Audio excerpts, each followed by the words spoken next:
Our top story tonight, President Trump says that he wants to reopen Alcatraz to house America's most violent offenders. Now, the pushback on his plan, of course, has been swift, including from Governor Newsom and Representative Nancy Pelosi. Yeah, some people are into it. KRON 4's Rob Nesbitt spoke with an Alcatraz historian about the whole idea, what a plan like this might cost, the feasibility of it. And Rob joins us live from San Francisco with details. Rob, it can't be cheap.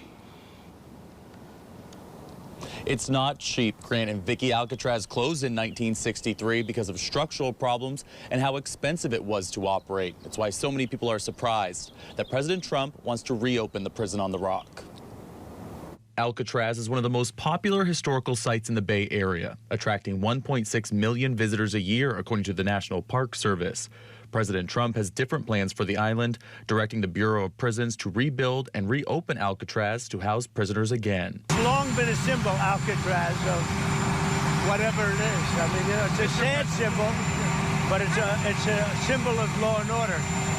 And, you know, it's got quite a history, frankly. Alcatraz was built in the 1930s, and the last prisoner left the island in 1963.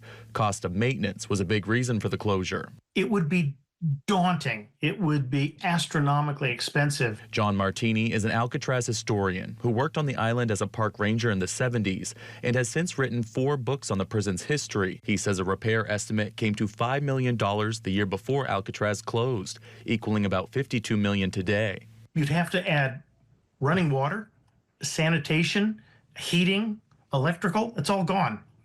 There's some electricity, but not enough to do the island. A ruin that attracts $60 million in revenue a year for the National Park Service. Governor Gavin Newsom, Representative Nancy Pelosi, and State Senator Scott Wiener all say that the island will stay a historical landmark. Ridiculous, absurd idea. It will be so difficult and incredibly expensive to do this. It's like setting taxpayer money on fire. When it comes to the opinions of tourists visiting Alcatraz, the president's proposal was met with both support and criticism.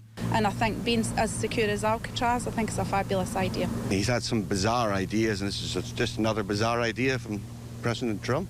Experts on the prison are skeptical that the plan to reopen will ever break ground. To take Alcatraz back and turn it into an operational penitentiary, using the building that's there now, would make as much sense as taking Fort Sumter, putting it back together, and rearming it with muzzle-loading cannon.